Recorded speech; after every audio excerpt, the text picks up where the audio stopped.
Oh my god, I just had the best story idea. Okay, must write it down. I'm writing it down. Okay, what if this could happen and this could happen? And I could write this down. Wow, I've never written a story idea like this in my life. One eternity later. Wait a second.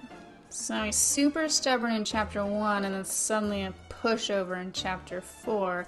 Then he's stubborn again? Wait, is this the third scene at Olive Garden? So what I am seeing is I wrote 3 different stories at the same time and none of them line up. Okay, that's great. Good for me. That is a pretty accurate depiction of what it was like when I wrote my first novel.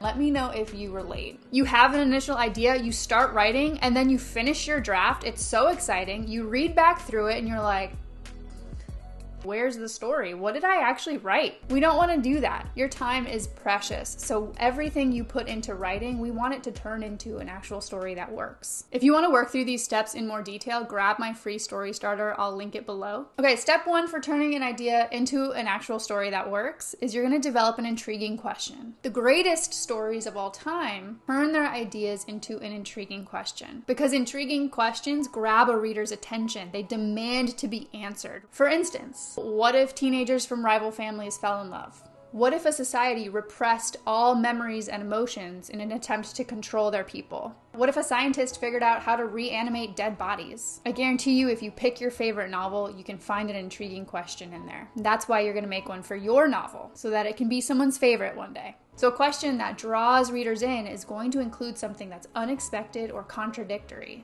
For instance, maybe the idea we have at the start is something like a scientist performs surgery on a dying man and he ends up becoming a monster. Okay, that's fine. Maybe that's kind of interesting. We can take it a step further and go, what if a scientist took a dead man, brought him back to life, and that became a monster? Or did it become a monster?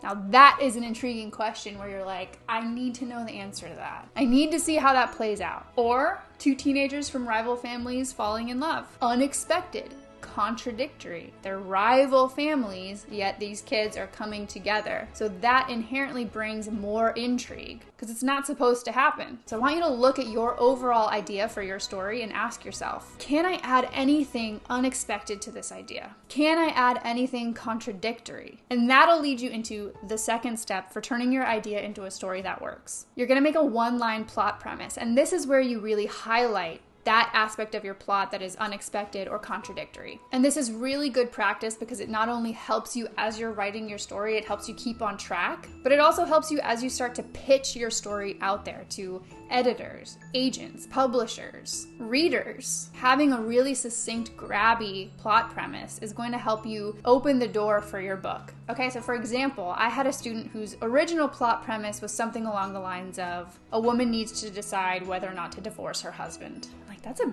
deep, interesting question to wrestle with just as a person. But when you're trying to tell a story and nobody knows you from Adam, you're going to want to put something more intriguing into that plot premise. It also doesn't really tell us much about the actual plot of the story. It's more internal. A woman wrestles with this question, but what's going on in the plot? But after a little bit of digging and adjusting some of the plot points that she already had, we came up with something more like 72 hours after getting married, a new bride uncovers a secret about her husband that has her contemplating divorce, even though doing so could put her life at risk. Do you see how that is much more compelling and interesting than just a woman is deciding whether or not to divorce her husband? There's higher stakes. It's more unexpected. Someone who just got married is contemplating divorce already. It's going to put her life at risk. Why? Those things don't normally go together. That's what builds the intrigue. Your plot premise doesn't have to be fancy. Its job is ultimately to summarize your plot, and it's the easiest place to start thinking about these contradictions and these unexpected elements, how you can work more of them in. You might have to drop some of the ideas you've already had. You might have to switch some things around in your plot, but really play with it. Think of it like clay that you're molding. Because the more you can add these contradictions and unexpected elements to your plot premise, the better off you'll be as you try to push your story out into the world. And that brings us to the third step to turn your idea into a story that works, and this one is the most important. I coach writers through this every single day, and it makes their story finally click together. You're going to create a character premise. Very simply, a character premise is a 1-line summary of your character's emotional journey through your story. How do they change from start to finish? change, or how do they not change? Do they ultimately get better as a person throughout your story? Do they get worse as a person throughout their story? What is their change, and how can you summarize it in one line? That's your character premise. So I'm going to pull up some examples from my students because they make really great character premises. Doobie-doo. Confronting your grief leads to true peace and serenity.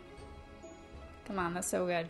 Stepping outside of imposed limitations is required for healing. Blind trust leads to loss of identity. Whew.